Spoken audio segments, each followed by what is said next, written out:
for the DC universe. Yeah. But I think way more badass.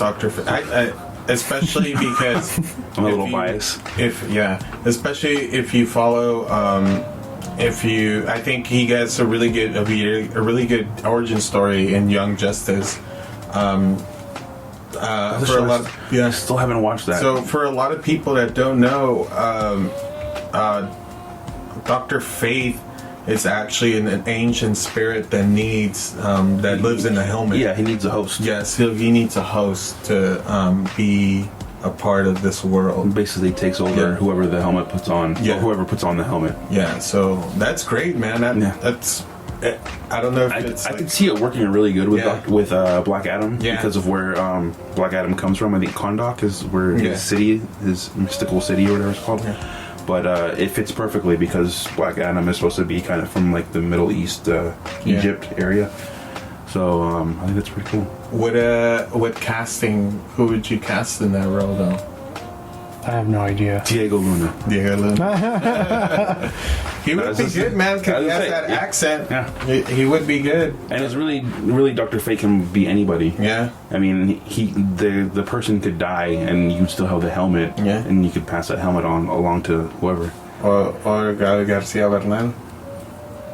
I don't know, we're just shooting the shit. Should work. I mean, Yeah. whatever. I think that's the last bit of my news. I think I was just throwing that one out there. Yeah. That's Cool. it. Diego, anything for us this week? Most of my... Yeah? Everything? Oh, Chris Evans is not gonna come back at all for anything Disney Plus. Just throwing that out there. I just remembered that I didn't talk about that last week. Yeah, okay. I noticed that Disney Plus now they're not they don't put their new content on there. They still want people to buy it. The new Lion King's not on there. Aladdin's not on there. I was like, oh, really, guys? That's why this is only $5.99, huh? Well, I know because they have. If you look on the internet, you can actually find they have release dates for like movies that are along the throughout the year. That'll be put on. I know Coco's coming out on like Thanksgiving or something. That's not back, man. Coco should have been on there. Yeah, Coco that's such a is good on movie. there. Is it on there? Yeah. Or maybe it was on the 26th. I don't know. I know it's at the end of this month. Oh, okay. Maybe it's just And then there's a bunch of other movies. There's a couple other movies that aren't on there that are like slowly being released into the. I guess it's still format. it's still fresh app. There's so much stuff on it. Hey, do you have it now? Yeah. There's so much stuff, dude. I mean, you have to have maybe a full week just to explore the whole things that are on there, and there's still stuff coming in.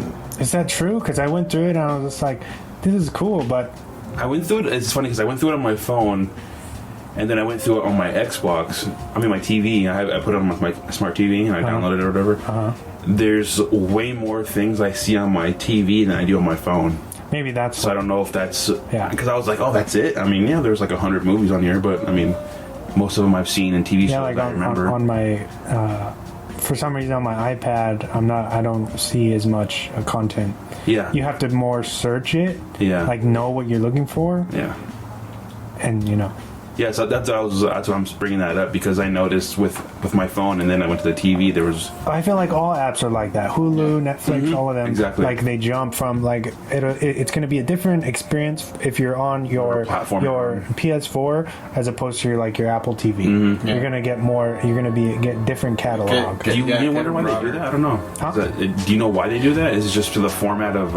I think it's just maybe their format. Yeah. Because for whatever reason, next gen systems, the it's so much smoother. I love they play the trailers for you with custom music over it. It's very fancy compared to Apple TV or your computer, or you know what I mean. For whatever reason, they just figure that most people have Netflix and stuff like that on their video game systems because nowadays that's mostly what people use video game systems for now. Yeah. So, and especially because I think that the system itself is such a powerful computer better process faster than That's true. like a regular smart TV or anything. It's just capable of more, I guess. Yeah, that's a good way out. Oh, and then they just announced, Warner Brothers just announced they will not release the Snyder Cut. Yeah, right. I heard that too. They're like, fuck y'all. Like, we don't care who says release the Snyder Cut. We're not doing it. Man, that movie's trash anyway, man. I think it would have been so much different. I'm not really saying. I'm saying that's. No. They're like, it's trash anyways. You don't want to see it. Bunch of unfinished graphics and stuff that were never. What's it called? The GoFundMe page or whatever raised over like. So where's that money gonna go? No, they sent it. They donated all that movie to Suicide Prevention because of Zack Snyder's daughter who committed suicide. Yeah, no, I'm aware of that. And then they're like, that's cool. They kind of made Warner Brothers look like an asshole because they're like, yeah, like we raised money, you know. They wouldn't have lost anything, right? No. They would have been completely crowd-funded. Yeah. They wanted. That's insane. It was a lot of money too. It was big bank. Wow. All right. Well, I have a few pieces. Oh, let's do it. Starting off, Cobra Kai Season 3 has officially wrapped production. Oh, nice. So they are coming back. And if you guys saw what happened at the end of Season 2, it was a huge cliffhanger.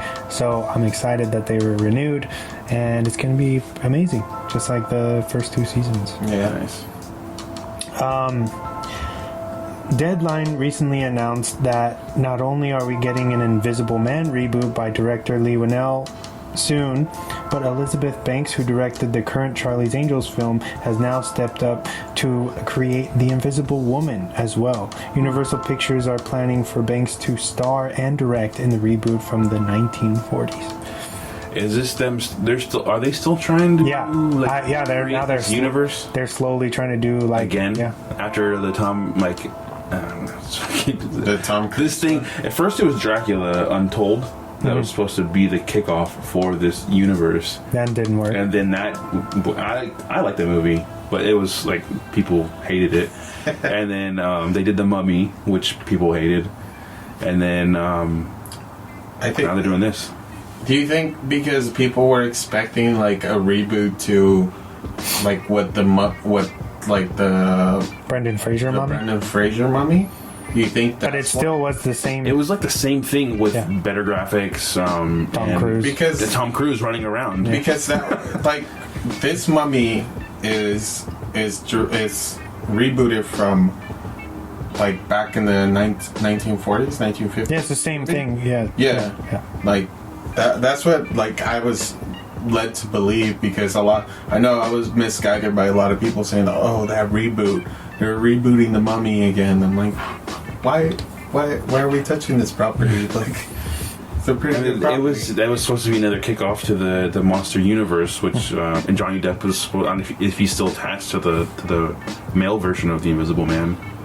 No, he was casted in that for the Invisible Man. I don't think so because this is BLUMHOUSE now. Okay. Doing Invisible Man, and I mean, I think we were talking about the trailer. It looks fine. Is that the reboot? Yeah. Okay. Yeah, it looks fine. It kind of looks like Hollow Man, like what you would think of as a Hollow Man. Yeah, with no Kevin Bacon. Yeah. Every time you mention Hollow Man, I think about that titty getting sucked. Hollow Man's crazy, bro, right? Because it's by Paul Verhoeven, who did RoboCop and Starship Troopers. So that's why it's fucking wild. It's a wild, pretty dark movie. Yeah. The first scene in that movie is just so graphic in itself, bro. That's hashtag bring Hollow Man back. But anyway, in some Kevin Bacon news, although he's not officially cast or anything, Wes Craven's estate has, I think it was last year they required the rights to A Nightmare on Elm Street. So now they are officially taking pitches for a brand new film. And I know Robert Englund who is obviously Freddy Krueger, wants Kevin Bacon to helm the club. Oh, that would be sick. I could see him as that would be. He's got a creepiness. Yeah, his voice is creepy sometimes when he wants to be. If England is not taking up the mount, then I would want Kevin Bacon to take up. England says he's got maybe one more movie left in him, which is pretty rad. I mean, I'd love to see that, but I guess we'll see what happens later on with that. Very cool. Pretty rad news. Oh yeah. But what did you guys think about the Invisible Woman thing? That'd be cool. You know, BLUMHOUSE. I mean, why not? I'm excited that Lee Winnell is directing The Invisible Man. I think that I didn't know that until I read this. I was like, oh shit! Like, you know, he's pretty good. He's a good director. Oh, yeah. Alex Leba's YouTube channel sat down to chat with Edward Furlong recently about his scene in Tim Miller's Terminator Dark Fate. Have you guys heard about this? No. All right. In short, he is pretty bummed he didn't have a bigger role and would be up for returning.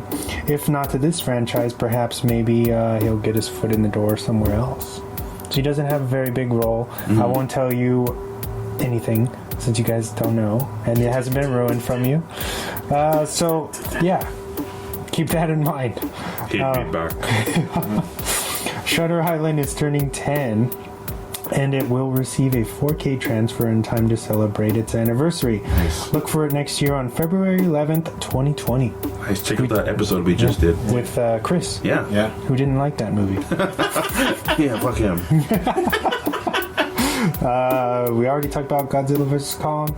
Creator for the recently released Death Stranding video game, Hideo Kojima, hinted via Twitter that he's watching horror films to gear up for his next video game outing.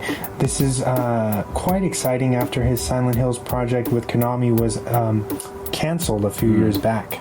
You know, they had the infamous it was a P2 demo on PlayStation where you download it and it was like this super encrypted fucking, you know, demo that you would play through, and it felt very much like what Silent Hill would feel like, and nobody really put that together until they were like, oh, surprise, this is a demo for Silent Hills. And then you know, right after that, Kojima got in a fight with Konami and they basically fired him, and then he went to PlayStation and started his own production company, and then we got Death Stranding with Norman Reedus, which isn't a horror game, so it'll be awesome to see him kind of step back into the horror genre, which has been kind of you know, he's known for like Metal Gear Solid, and I love Metal Gear.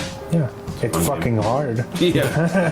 So much stuff. I think that's like one of the hardest games out there. Yeah. My final piece of news, The Lighthouse will be available to stream digitally for the holidays. Look for it December 20th, followed by the hard copy release January 7, 2020. For anybody who doesn't know, The Lighthouse stars So good. Willem Dafoe and Robert Pattinson, directed by what's his name? It's the guy who did The Witch. Robert Eggers, yeah.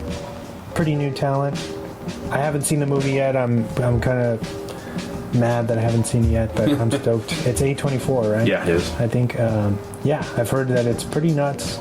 Very divisive film, but as is The Witch. Oh, you know, I'm pretty sure if we like The Witch and we did an episode on The Witch, we'll like The Lighthouse. Yeah. So check that out. Oh yeah. On the 20th of December, right before Christmas. Nice.